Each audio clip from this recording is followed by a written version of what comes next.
Raising the Betts is brought to you by the Star Quest Production Network and is made possible by our many generous patrons. If you'd like to support the podcast, please visit sqpn.com/give.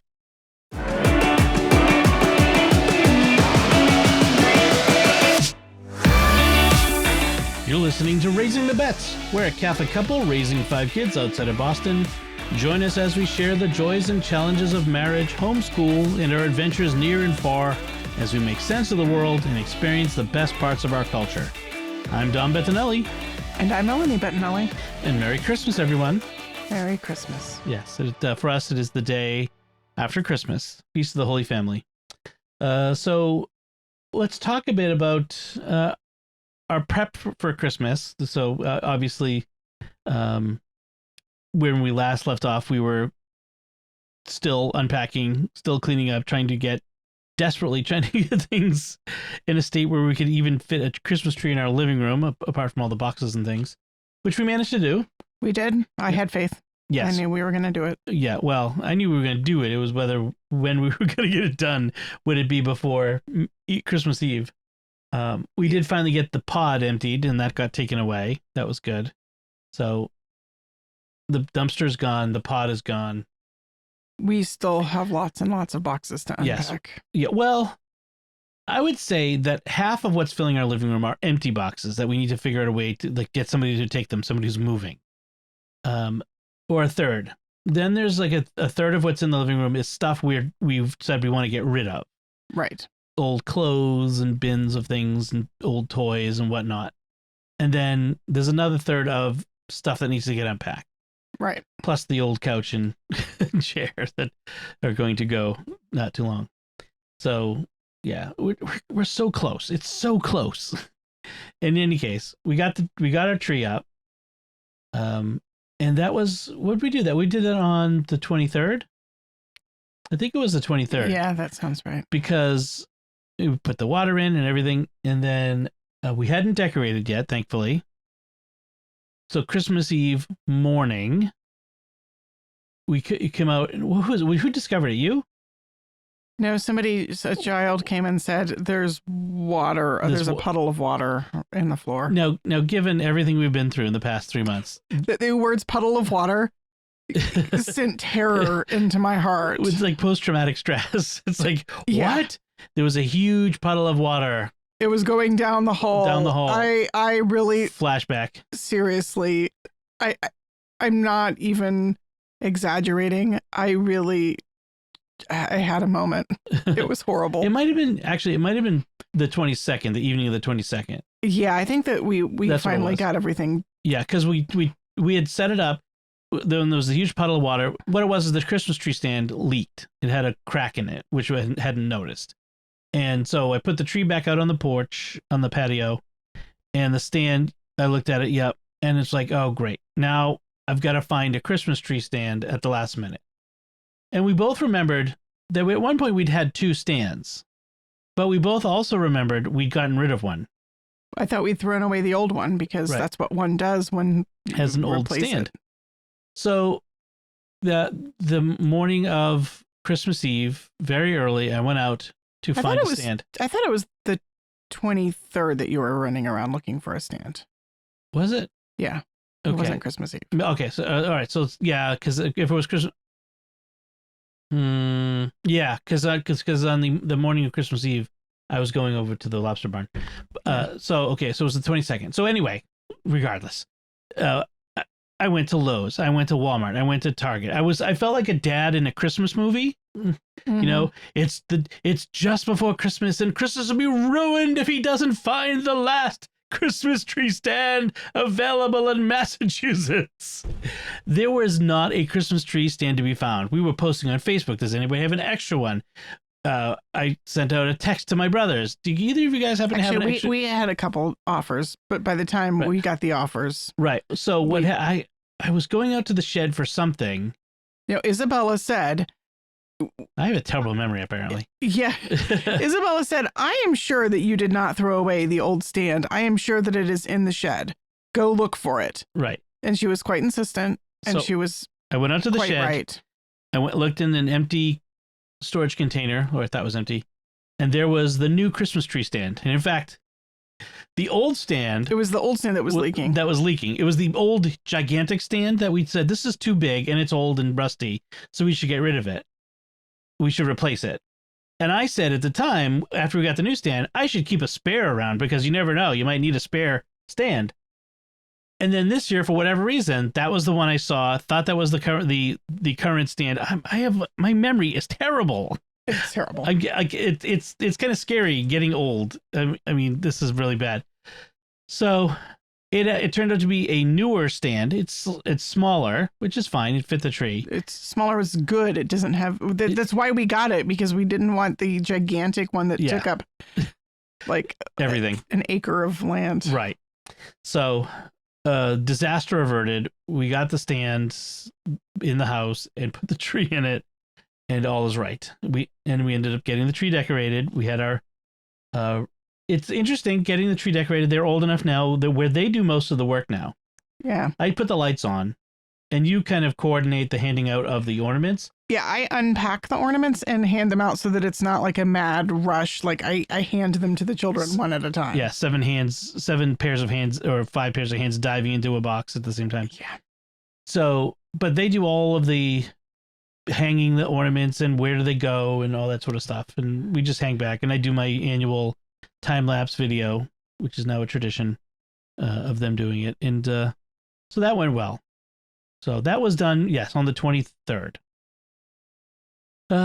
So on the 24th, we have our usual, we like to go to the midnight mass, as we've said in previous years.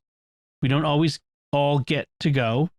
Once in a while, it's more often that we don't all go to the same mass. Right. Getting all the children up for midnight mass is sometimes difficult. Although Lucy did not go to bed at all. She did. She tried to lay down and go to sleep, and she could not fall asleep. She's been going to bed really late at like 11 o'clock most nights. She's a night owl like you. Yeah. She likes to read in bed. Yeah. And her big sisters who share a room with her yell at her because they want to go to bed. But they're not actually very effective at making her go to sleep on time. It's kind of funny. They don't just turn out the light on her. In any case, she stayed up with me in the other room, and then we all got up and went. But Anthony was having some concern about going, and he just was not gonna go. And then your stomach hurt. I started feeling really horrible.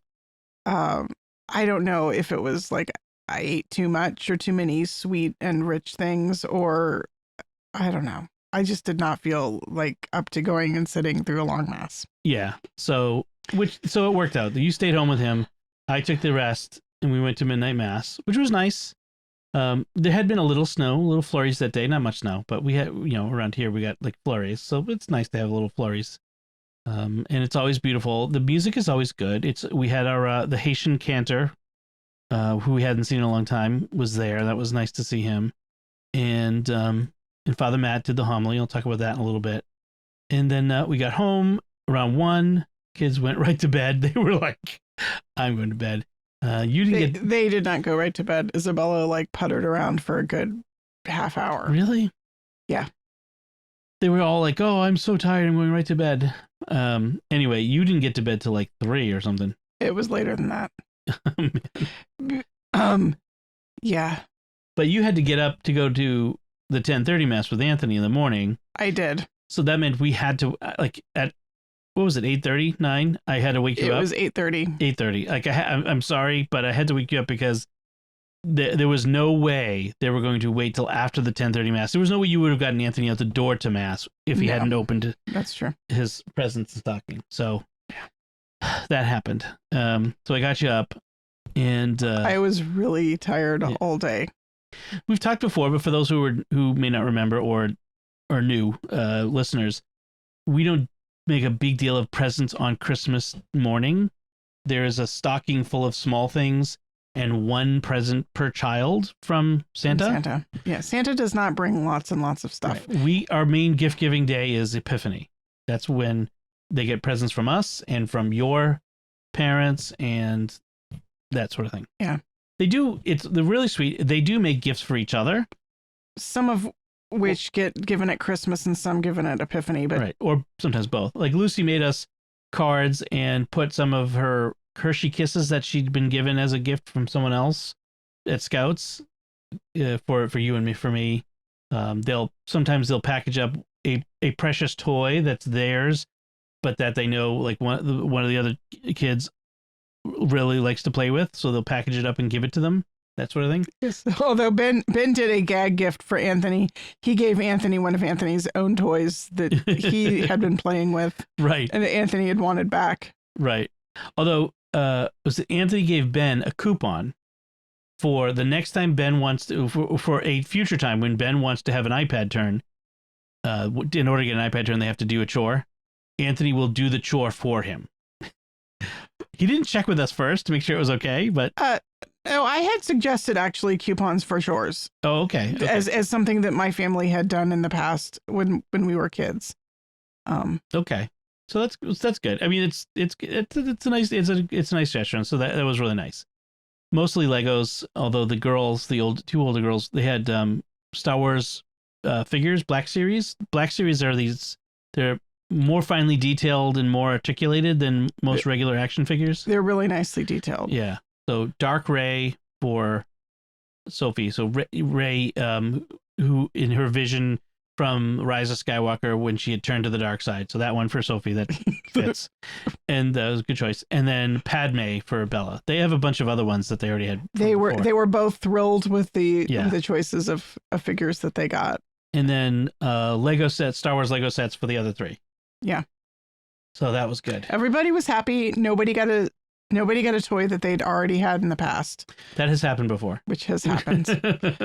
Yeah, there's nothing like a child disappointed because they got for Christmas the toy that they already owned. Right. Or they got two of the same thing, like from a godparent and from Santa. Yeah. So that was good. And they, had a little time to play. And then you and Anthony went to Mass. We had lunch. We had a Christmas dinner. And or as they were debating over whether it should be called brunch or Brinner, and I said it's Brinner, Yule Brinner, because it's on Christmas. Get it? Yule Brinner. That was hysterical. That was so funny when I did that one. I did that unintentionally too. Anyway, after lunch, we hung out. Would we watch something on Christmas Day? No, we did the dishes, and then that was about it. Right. I did a lot of the dishes, and then I went to go lay down in the bed and close my eyes for a few minutes, and I was out cold. Yes. And so we were due to go to my brother's house for my family around 4-ish, and you were out. And I was like, I'm not...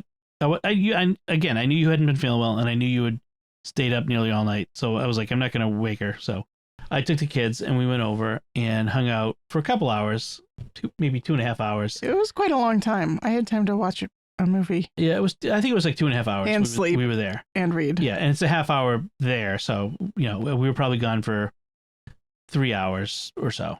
Yeah, actually, they started asking me to go because they were really tired, the kids. They were all really, really tired on Christmas. Yeah. And again, they get presents from their aunts and uncles and their godparents. And so that's another reason why we don't go all out on Christmas for presents. Just because they get more stuff. Yeah, we had realized fairly early on that if we gave them all their like piles of presents and they got piles of presents from from grandparents and godparents, it was overwhelming. Yeah, like we got overwhelmed. They got burned out on gift opening, and it just became like a slog. Yeah. So I think everything we got from family was not only just Star Wars related, but probably Grogu related, much of it. Both boys got pillows with Grogu on it. Did Bella ever give you the charcuterie board? No. My sister gave us a charcuterie board, like a serving board. It's not a cutting board, but a serving board with Grogu on it, and Merry Christmas. They got a remote control Grogu in a pram, which is really loud. Very loud. And it's a group gift. So that means they fight over it. And then they got a group Lego set of a big Grogu, which they fought over, argued about. We had decided a while back that group presents to them was just counterproductive. Yes. And have pretty much stopped giving them group presents because while it seems like a great idea, like we could get them one big Lego set instead of 5 smaller ones. Yeah. And that would be like cool. Like we can't afford to give them all big Lego sets. So they all get little ones. But it just doesn't work. Right. They're screaming of, you're doing it wrong, and losing their mind over it. Yeah. I mean, it would be nice if we could do one big set, like because we've run out of all of these small, inexpensive Star Wars Lego sets. It might be time to move to Marvel because we've started watching those. But like everything is $150 and up now, like all the ones that they haven't done yet. I really, really wish that Lego would do more of the smaller, medium-sized kits. Stuff in the $40-$50 range that would be very nice birthday and Christmas presents. Right. They do, a small handful of them. And then once you've got them all that's left are the really, really cool, expensive ones that we can't afford to. And even if we could afford them, we don't have any room for them. Like those things are gigantic. I've got to set the International Space Station one that I haven't done yet because I'm going to need a place to put it when I'm done. And so maybe I'll put it in the boys' room or something. There's no room in there. No, there isn't. I know. But I mean, I have the Saturn V here and it's awesome, but it's big. So I might have to rearrange things to make it fit. But yeah, so presents, the remote control toy that sounds really loud while it's rolling around on our new wooden floors and bashing into things. Like I can only stand it for like 10 minutes. Yeah, then it's like, okay, time to turn it off. Mm-hmm. Once the batteries in it die, I'm not sure I'm going to allow them to put new batteries in. Yeah. When they were little toys with batteries, the batteries would last maybe a day or two and then they would be gone. And then suddenly, like, there was no way to put new batteries in. Oh, I'm sorry. It's all used up now. Oops.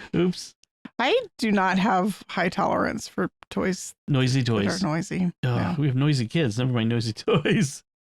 So yeah, so that was, and then of course today we went to mass again and just we hung out. We watched a movie. This time we watched Avengers. And so it was good. We have finished phase 1 of the MCU, and on to phase 2. So it was really fun to watch the Avengers with the kids. Yeah. It was like, oh my gosh, it was a fun movie. It was super fun.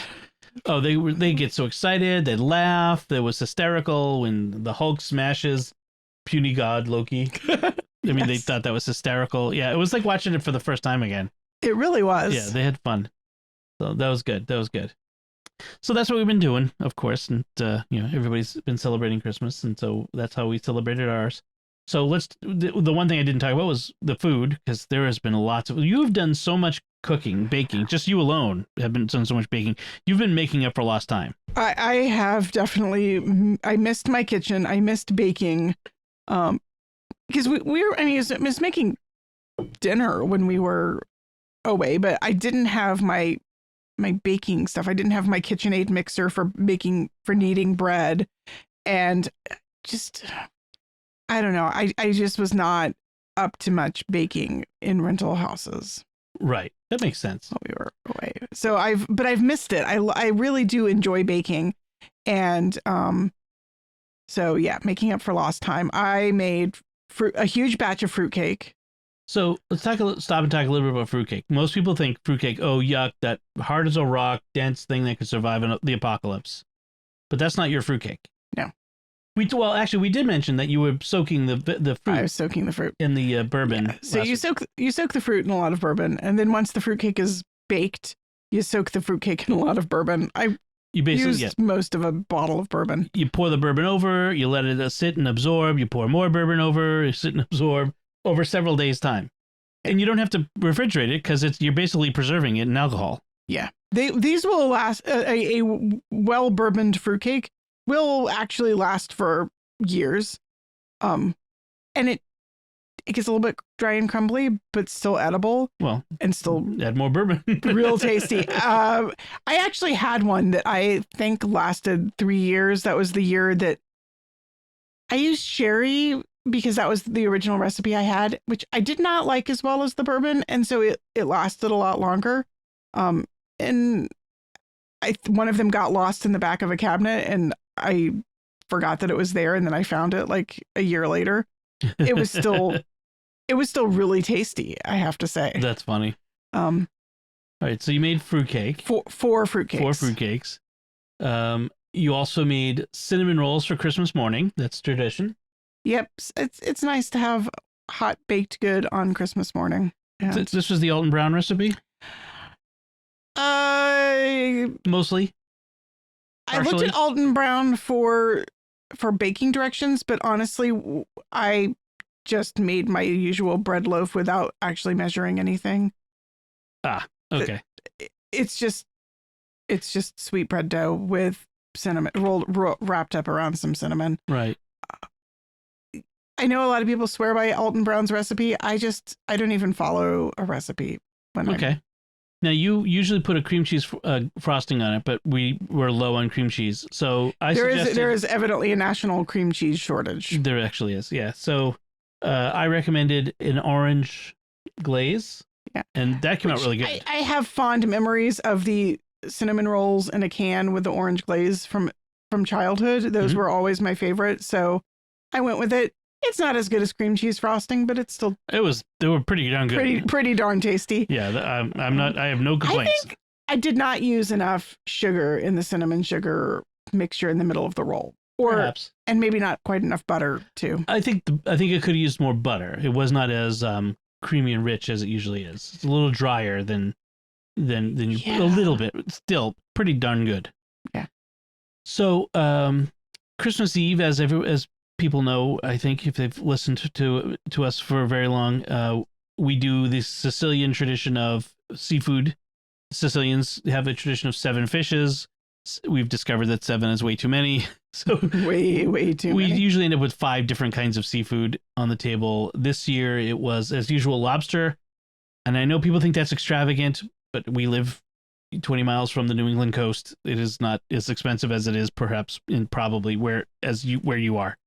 We have a place just down the street where I get it from. It's a bit of a Christmas reach, shall we say? That's instead of buying presents, we're buying Right. Christmas Eve dinner. But in addition, I got a couple of stuffed quahogs. Quahogs are big clams, so they scoop out the middle and they chop it up and they mix it with breading and stuff, and you bake it like that. Some scallops in a lemon butter sauce. Lemon garlic butter sauce. That was so good. Yeah, that came out really good scallops. this time.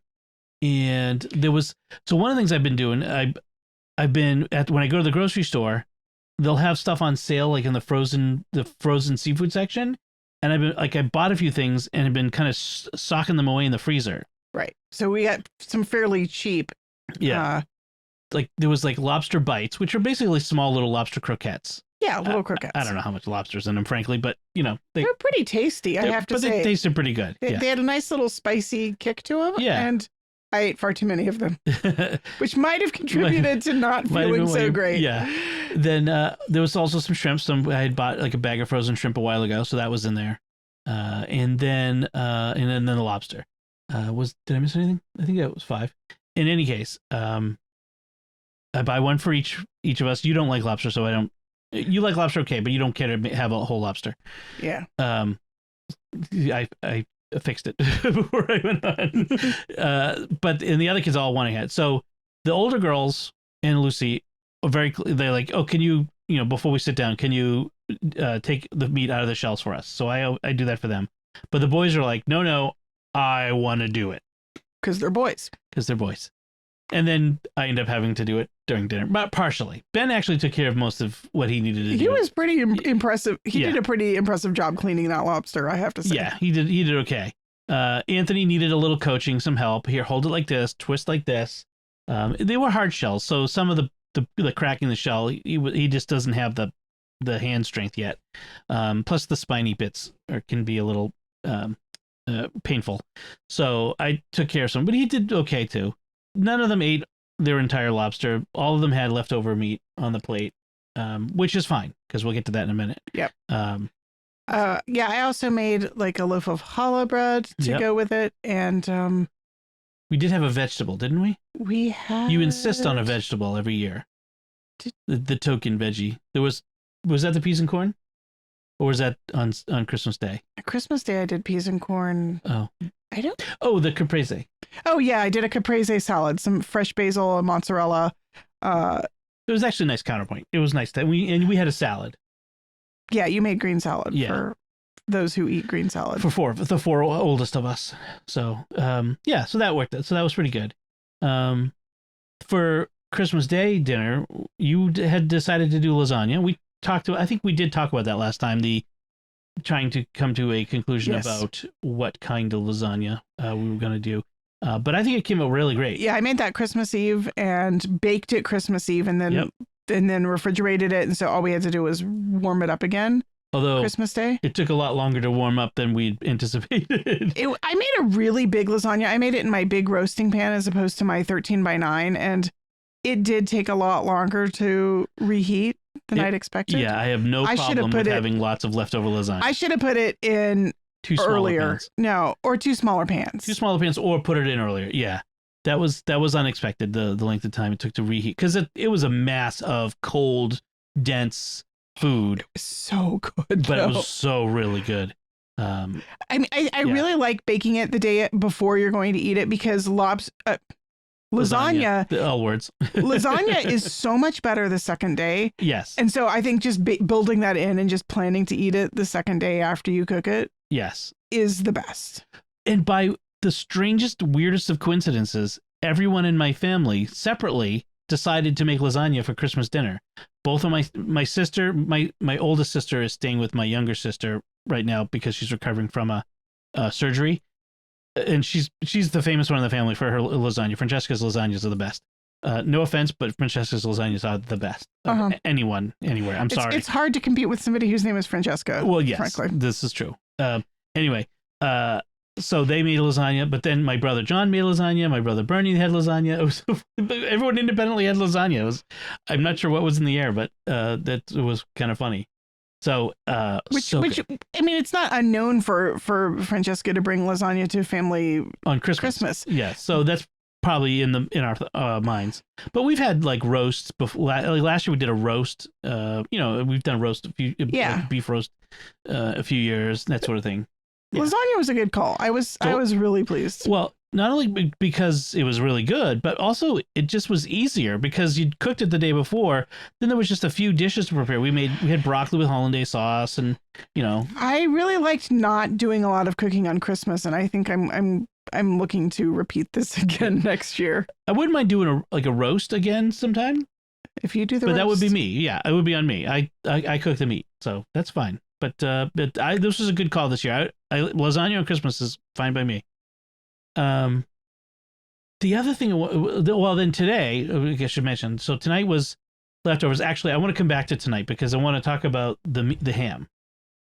Okay. So we mentioned in November that while we were homeless, that one of my friends, who's the Cub master of the kids' Cub Scout pack, had been talking to someone from the Rotary Club. They do Thanksgiving dinner packages for people who are in need every year, and they had an extra one, and they'd given it to us, and so it has a turkey and all the fixings and all that sort of stuff, and we'd gotten one then, and it was nice, and we cooked it at our Airbnb, and that was good. Well, he did it again. Like he had told, they said he had told them again that this past week that if they had an extra one that we could use it. And it's partly because we have 5 kids, and he knows I work for a nonprofit, so there's not a lot of extra cash, and we just gone through this whole other thing. So they set one aside for me, like an extra one, and I'd picked it up, but they hadn't put the ham in it. And it was like, so they called him, and he called me, and he's like, oh, just go back tomorrow and pick up the ham, from them. They forgot to put it in there. They feel bad. I'm like, okay, no problem. So I went back, and they're like, here's another box. A whole nother box with everything, with actually additional things. So like it has 2 kinds of potatoes, like yellow potatoes and red potatoes. It had cans of vegetables. It had margarine. We don't really use margarine. Got to figure out what to do with that. lots of cookies. So we had 2 tins of cookies, 2 dozen eggs, a ham, a gallon of milk. I mean, just all this stuff. And we use it all. And the ham is great. We buy ham once in a while. The best thing about ham is if I make a big, like a ham, or not like a ham, a big ham, just ham, pig leg, is you can get a bunch of meals out of it. I love buying a ham, and they were so expensive this year. I kind of got sticker shock after Thanksgiving. I usually pick one up, and they did not go on As really everyone good knows, sale this year. Everything's been expensive. So we had the ham the first night. We just, baked ham. And then the next night you made ham and mushroom quiche. Ham and spinach. Yeah. Quiche. So there's meal 2. And then tonight for dinner, we had fried rice with ham. So that's meal 3. And then we still get some ham left over and the bone. So we're going to make like pea soup or bean soup of some sort. Not to mention that the quiche was several lunches. I mean, there's still half a quiche in there. Right. And Lucy, and actually some of the others would just eat ham for lunch, going on. But like just even for dinners, at least four dinners. So it seems expensive, but you get 4 dinners out of it. So it's not a bad deal. So that was really nice. But so along with the fried rice, the ham fried rice we had for dinner, we also took the leftover meat from the lobster, which was like at least 1.5 pounds of meat. There was a lot of meat. And including the legs, which I used a can in order to not mess up your baking rolling pins and get you mad at me. I used a can to squeeze the meat out of the legs, which worked out really well. But you made an amazing lobster bisque. It was so good. What was different about it this time? Because it was better than the bisque you have made before. I thought I made chowder last time, not bisque. I think that you've made lobster bisque before.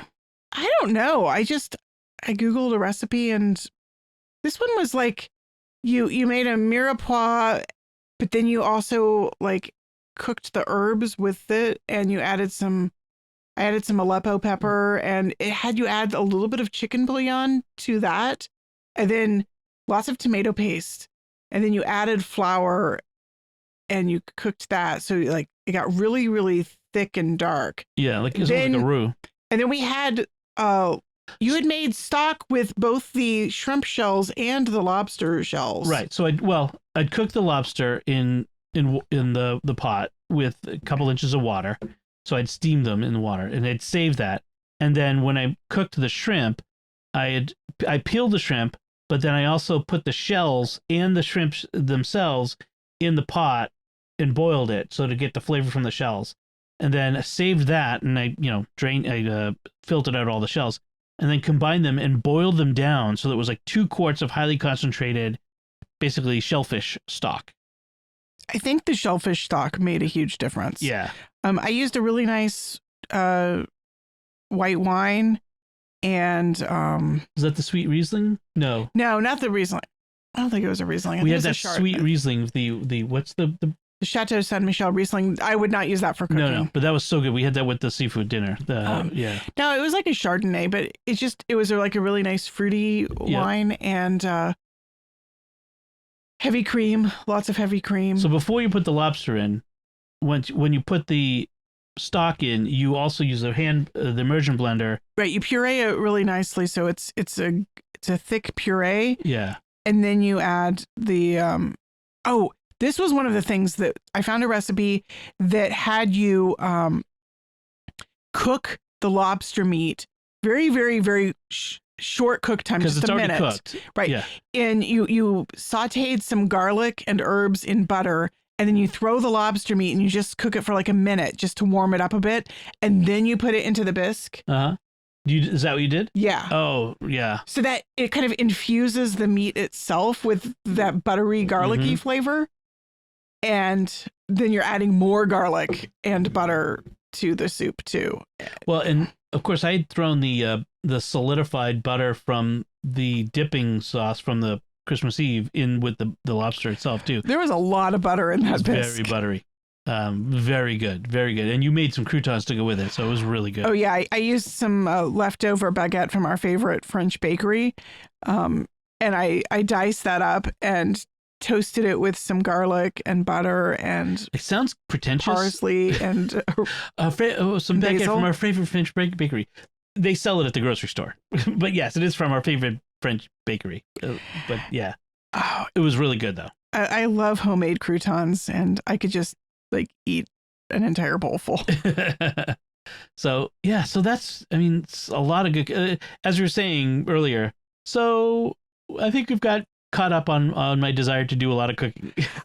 Let's take it easy for a few days. Yeah, I think I'm going to do a sort of a post-holiday not cooking very much. Well, we're still going to do the soup, the ham soup. I want to get like like a ham and bean soup, or I love the split pea soup. I really wanted to do Bella and I especially love the 15 bean soup. Yeah. But they did not have the 15 bean mix at the grocery store, and I was really sad. I have to go drop something off that I'm returning to Amazon at Whole Foods.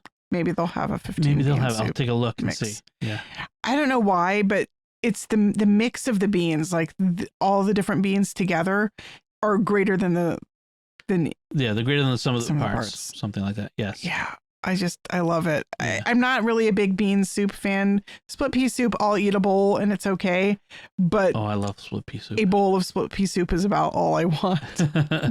Just one bowl, and I'm done. Split pea soup with a shot of sherry and sour cream. Mmm. But Yeah. But 15 bean soup, I don't know. I love soup anyway, so one of my favorite kinds of foods is soup. All right, so that's a lot of what we've been eating. So let's talk about what we've been watching mostly. I've finished a book, but we'll talk about that in a second. I want to talk about how I've done with reading this year too. But let's talk about stuff we've been watching. I'm going to start by talking about what I watched on Christmas Eve with Lucy. Was the 1999 Christmas Carol starring Patrick Stewart. I actually watched a good chunk of that with Yeah. you too, but then I got tired and I went and Lay down. lay down. So I'd heard about it as being one of the best, as being faithful to the book, to the letter of the book. And it was short. It was only an hour and a half. I thought it went really quick. And it originally aired on, I want to say TNT. So it was a TV movie version. Right. Patrick Stewart was, of course, awesome. I mean, he's Patrick Stewart. You Right. can't go wrong with Patrick Stewart. All-star cast. The Bob Cratchit was Richard Grant, who you'd recognize him if you saw him. But then there was the guy from Ted Lasso, who is the team manager, was in it. He was great, as well as the lady who runs the local pub. She was in it as well as Mrs. Fezziwig. Just the whole bunch of people you recognize from different things. And so the cast was really great. The story was good. There's even had the scene, which is apparently in the book, but is in none of the other filmed versions, where on Christmas morning he goes to church. Like he stops in at church and he slides into a pew and sings the carols with the people. I liked that. Patrick Stewart in church singing hymns on Christmas morning. Yeah. It felt really right. And like most of the versions have him waking up on Christmas morning, sending the boy with the turkey to, the giant turkey or goose. It changes depending on the version, to Bob Cratchit's house, and then showing up with a bunch of toys. Uh-huh. But that's not in the book apparently. And in this case, he doesn't show up at their house. He just sends it and tells them, don't tell them who it came from. And then the day after Christmas, Boxing Day, Cratchit comes in 15 minutes late, and Scrooge is like, "That's it," and he pretends to be angry, and then says, "That's it. I'm giving you a raise." And Right. Bob Cratchit's like freaked out, and he grabs the poker from the fireplace. He's like, "I don't know what's wrong with you, but I'm going to defend myself." He's like, "No, really, I'm okay. It's I have the Christmas spirit." So interesting and good. And the Ghost of Christmas Future was not scary, and it was not dragged out. They often drag that part out for some reason. So it was good. It was pretty good. And it opened with a different scene of him at Marley's funeral. I liked that as an interpretation because, the first line of the story is, to begin with, Marley was dead as a doornail. And Right.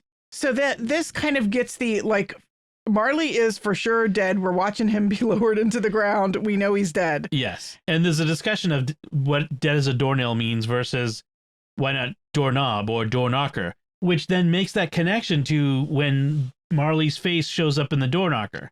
I liked that too. That was kind of playful and fun. Right. So, and I just felt like this Scrooge, I don't know, he felt less of a caricature, which I know Dickens wrote Scrooge as a caricature. But this Scrooge, I mean, it felt like he was less just mean for mean's sake. He just was a man who got so subsumed into his goals, his ambition, and, you know, his desire to not be poor, that he just forgot to be human in a way. Right. It was a different kind of Scrooge, and even like with his peers, with other businessmen, he wasn't like rah rah rah. He was, you know, he was with his peers, so it was a little different. He might have been reserved, but that's it. Not, you know, he wasn't very happy, but that was it. Anyway, I enjoyed that. It was good. I bought it on iTunes, so we have it. I still think my favorites are the Albert Finney Scrooge, which is the musical, and the old one with Alistair Sim, I think his name is, the black and white one. Those two. I also have a soft spot for the George C. Scott version, and of course you can't miss the Muppet Christmas Carol with Michael Caine playing it straight as straight could be against Muppets. Like he doesn't hold back. He doesn't wink at the camera. He is Scrooge through and through, playing opposite Muppets. It is really good. So yeah, it's hard to pick. They're also good. Anyway, the other thing I watched is the Wheel of Time. First season 1 ended, so I've watched the whole season 1. I haven't read the books. I felt it kind of abrupt. I know that it's not the whole story. There's a lot more to the story, but I felt like it kind of ended abruptly and a little confused. You know, they're condensing a 15-book series into a couple of seasons, and so, you know, they're necessarily leaving a lot out, and so I think I might need to read at least the first book to make sure I know what's going on. I mean, I've gone from the other direction, like with the Expanse series, where I read the books before I watched the series, and I can see how they're leaving a lot out of the filmed version. So, right, yeah. So, what were you watching? Let's see. On Christmas Day itself, I had a very strange pick. I watched Odd Thomas, which is based on a novel by Dean Koontz. I really, really like Dean Koontz's Odd Thomas series. They're kind of supernatural horror, but Koontz has this like deep level of, I don't know, spiritual reality. Like his bad is bad, his good is good, and I really feel like there's a depth of understanding of the spiritual world. Yeah, a depth of the understanding of sort of the actual nature of the spiritual warfare. It's, you know, it's exaggerated because it's sort of supernatural thriller, but I feel like he gets what makes good and what makes bad, and it's not just like, you know, winking at the bad. It's like truly evil. Anyway, Odd Thomas sees dead people kind of like the kid in The Sixth Sense. But he's a short order cook who living in a small town in, I think, California. And he's got, you know, he's trying to stop the bad guys, warned about this apocalypse by ghosts. And it was really good. It was a really faithful adaptation of the novel. And I love his character. I hope they do the whole series, because it was a really, I don't know, I don't want to say fun, because it's really dark in times, and it's kind of gruesome, but it was good. And then the other thing you watched is about as far from that as you could get. Right. The other thing, I just finished watching season 1 of All Creatures Great and Small, which I remember reading those books when I was, like 10 or 12, and I haven't read them since. But I remember liking the series as a kid. Mostly all I remembered was that he delivered an awful lot of animal babies, and like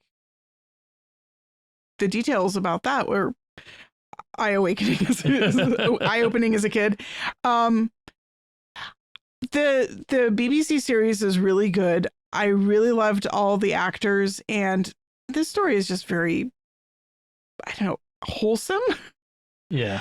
It's heartwarming. It's about a guy who works as a vet for both large and small animals. Right. He's in the British countryside. Yeah, it's set like after World War I, like between the wars, I think.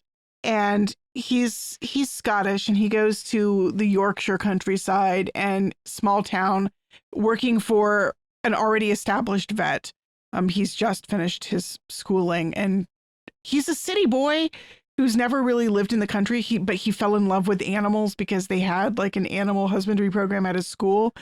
And so he's got this sort of baptism by fire into rural English life and taking care of animals. And I don't know, they're good stories. And yeah. And so recommended for the books were recommended for kids? Older kids? Older teens? I mean, there's, like I said, there are details about like animals giving birth that get a little bit particular, specific. It's earthy. Let's just say that, and he doesn't shy away from medical details. Okay. But it's good. I mean, they're high school. Yeah, I mean, I think I read them in junior high. Okay. Bella just finished reading the series, and she really liked it a lot. Okay. She likes animal stories. I'm not really a big animal story person, but I don't know. James Herriot's good. Yeah. He's a really good storyteller, and it's kind of a world, like a world that's not there anymore. Okay. So I finished a book. I finished reading the latest Tom Clancy book, Chain of Command, which was pretty good. Well, in the lines with things. It was written by Mark Cameron of, Tom Clancy died a few years ago, and so they have some ghostwriters. I don't know if they call them ghostwriters. Their name's right on the cover, but yeah, it's not really ghosts. People have taken up the mantle and are writing the books, in his name, and it was pretty good. It basically features a kidnapping of the First Lady. So they had to deal with the kidnapping First Lady. And there were some good aspects of it. Lately, one thing I've noticed with a lot of these books, especially the Clancy books, is they have this long, drawn out approach to the major conflict, the big thing, the kidnapping. And then from that, it wraps up like so quick. Like, that's it? Like the final confrontation with the bad guys is like, boom, boom, boom, we're done. Like 2 pages. The snipers shoot from the distance and they kill the bad guys, and now it's all over. It's like, that's it? Like, anticlimactic. Yeah, it's like, I don't know if I'm expecting something more of like a cinematic where the set piece of the film is that final battle. Mm-hmm. I felt like it should have taken up more of the book. So there's that. There's also, even from a plot point of view, so one of the premises of the Tom Clancy universe is that President Jack Ryan has this sort of off the books operation outside the government that is probably illegal, but where it's a black ops organization that does spy stuff that even the CIA can't do. Okay, they're right. kind of and his son is actually on the team anyway, and so they're this highly skilled elite team of special operators and spies, which has been great. It's been fun. And then in this one, you had the group that was kidnapping the First Lady was almost their bad guy equivalent. This mercenary team of super elite mercenaries, and I'm like, this could be cool if this is a thing going to be over a course of several books. Their nemesis. I don't want to spoil the ending, but that's not going to happen. So I'm like, that sort of feels like a waste. But yeah. So I mean, obviously the they resolve things at the end of this, but yeah, it was okay. It was okay. So I am reading another book now, but I don't know if I'll finish it this week. And so that probably is that Clancy one is the last one in my Goodreads challenge. So Goodreads.com, a lot of people use it to keep track of their books. It's owned by Amazon, so obviously it's a way for them to promote selling books. And they have a challenge every year. Like at the beginning of the year, I'm going to read so many books, and then you keep track. And at the end of the year, you see how you did, you see how your friends did. I've been doing it. I did one in 2011 where I only read a couple books and I didn't really keep up with it. But from 2015 to this year, I've done it continuously. And at first, the first year was 30 books, and I read 32. The second, so I upped it to 32 books. I read 32. So they upped it to 35 books. I read 35. Then in 2018, I only got 31 of 35. 2019, 30 of 35. Last year, I hit 43. That was the Dresden Files. Right. Yeah, that put me over the top. But this year, I only read 22 books. Wow. That's the least books I've read in a long time in a year. So I want to, part of that is, I think the last 3 months have just really disrupted my schedule of things. But also, even before that, I was way behind. I was reading a Brandon Sanderson book at the beginning of this year. And that always takes forever. Those books are huge. So that should count for like 3 books right there. But I'm gonna just keep my goal still at 35, and I'm gonna try to do more reading. I have one of my values is I like reading, and it's something I want to do. I want to do more of. I have all of these books on my list of books I want to read, and it just bothers me that I make these lists. I even buy the books, and I have a hard time getting the books read. So it's become more important to me to read, and I can't read a lot of books if I'm just reading at bedtime because I fall asleep. I have to make time when I'm awake and I'm up and about to read. So I signed up for the challenge, and I can't remember how many books I signed up to read. I didn't stop keeping track, but I kind of lost track in the last couple of months. I think I could piece together the total number of books that I read. I have to sit down and do that, though. What makes the difference is I read nearly all my books, like 99.9% of the books I read are on Kindle. Right. And so it automatically keeps track. Yeah, I have to add, remember to go in and add. And I usually don't remember to add every book as I'm reading it, but I kind of go back and add them in batches, which makes my Goodreads look kind of weird because it looks like I'm reading all these books all at once. Right. Well, I definitely exceeded my goal. I set my goal kind of low because I didn't know what I was. It says here your goal was 46.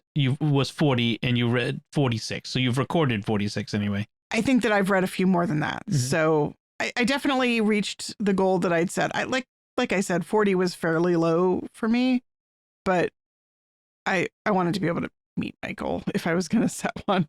Right.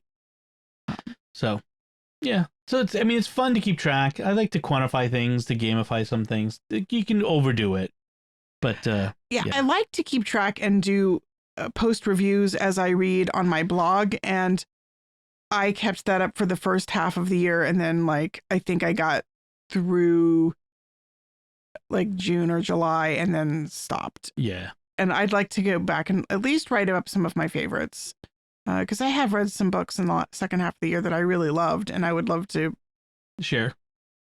I have not had a lot of time and energy for blogging this year. Right. It's just not happened. So that's what we've been reading and watching. So I want to talk a little bit about Mass, Midnight Mass, and today, the Feast of the Holy Family. So at Midnight Mass, Father Matt, our pastor, he started off by saying that, he thinks people are getting to know him, that he's a military man. He's a former Marine officer. Before he became a priest, he was in the Marines. And then even as a priest, he's a Navy Reserve chaplain with Marines. So he's very, very Marine guy. And he likes to watch military documentaries. And he said he was watching recently this one about the Coast Guard up in Alaska in the Bering Sea and the rescues. and he was talking about there was this rescue of there was this big fishing boat, 45 sailors on it, 45 fishermen that went down, 45 guys in the water. And they sent the helicopter out. So it's one helicopter at a time. They were sending more, but just at first it was just the one helicopter. It includes a rescue diver. This is a guy whose job it is to jump out of the helicopter, whatever the weather, whatever the waves are like, what day or night, how cold it is, jumps in the water, helps the people they're rescuing get into the rescue basket and that gets hauled up into the helicopter. So they get there and there's 45 guys in the water and he dives in the dark and starts to get them in. And he's like, I can't leave the sailors here while I fly off of the helicopters and drop these guys off and come back. So he tells the pilot, we'll take an extra person in my place. Then you take them. I'll stay with these guys and then you come back.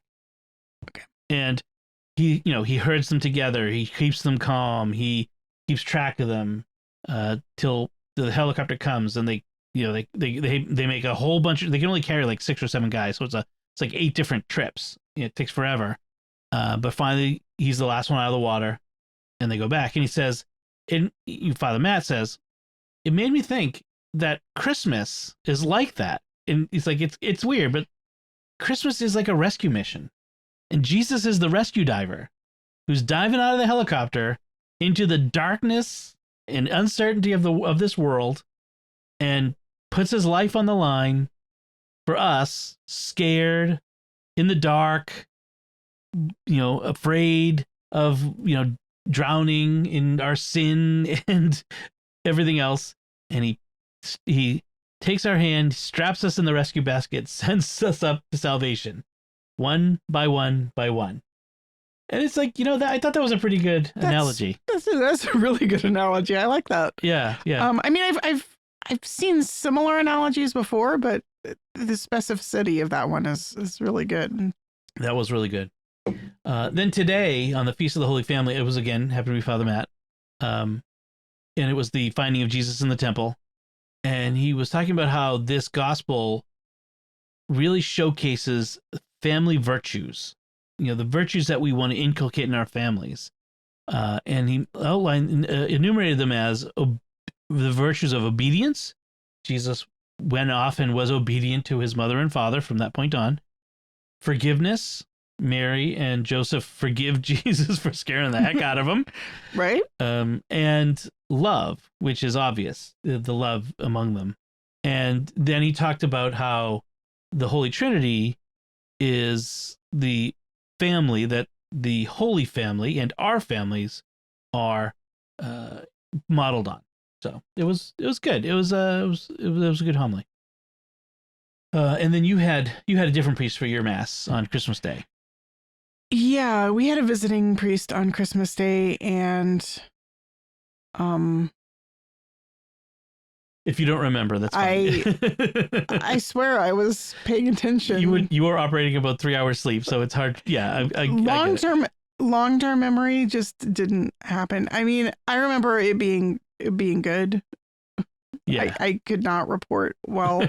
If I'd stopped and written down like what I remembered immediately afterward, I probably could have written some stuff, but I did not take notes. Well, yeah, that's the thing. It's I'd be surprised if there were more than a handful of moms of kids under the age of 18 who got more than a couple hours sleep on Christmas night. So yeah, that's fine. It was really nice though, going to a Christmas Day mass with just me and Anthony. Yes. It was cozy. It was friendly, and I felt like it was a really nice time to spend with him. Mm-hmm. So that was lovely. Yeah. We got the pew with the wonky kneeler though, so we were rocking back and forth. We always end up in that pew. I try to avoid it because I'm usually the one who picks the pews when we go in. I'm usually the first one, and I try not to get that pew. I hate that pew. Yeah, man. All right, so let's wrap things up. We want to take a moment to thank our patrons who make it possible for us to create Raising the Betts, including John D., Paul J., Albert V., Mary B., and Thomas Z. Their generous donations at sqpn.com/give make it possible for us to continue Raising the Betts and all the shows at StarQuest. You can join them by visiting sqpn.com/give. So that's it from us. We'd love to hear from you. What was your Christmas like? How was your Christmas? What'd you eat? What'd you get for presents? What'd you do? You can let us know by commenting at sqpn.com/bets, that's BETTS, or the SQPN Facebook page, facebook.com/StarQuestMedia, or send an email to bets, BETTS, at sqpn.com. And any links from our discussion, including maybe links to books or movies, we will put in our show notes at sqpn.com. Be sure to join the StarQuest fan club by texting StarQuest to 66866. That's StarQuest, one word, to 66866, and you get on our email list and get some cool emails from us. Until next time, I'm Dom Bettinelli. And I'm Melanie Bettinelli. Thank you for listening to Raising the Bets on StarQuest. Hi everyone, this is Dom Bettinelli, CEO of StarQuest, with a special message as we approach the Christmas season. This past year, the StarQuest Network has continued to expand our mission of exploring the intersection of faith and pop culture through our many entertaining and informative programs. Now we need your generous financial support to reach new audiences with more of the life-changing and uplifting programming we've been creating for more than a decade. That's why it's very important that we hear from you this Advent and Christmas, the time when nonprofits receive most of their support for the year. If you are already a supporter of StarQuest, we thank you and ask you to prayerfully consider increasing your support at this time. If you're not yet a supporter, please become one now. Every gift counts. Could you give $15 or even just $10 per month? Whatever level of support you can offer, please show your support for SQPN this Christmas. And remember that your gifts may be tax deductible. Just go to sqpn.com/give. That's sqpn.com/give. May God bless you this Advent, and may you have a blessed Christmas season.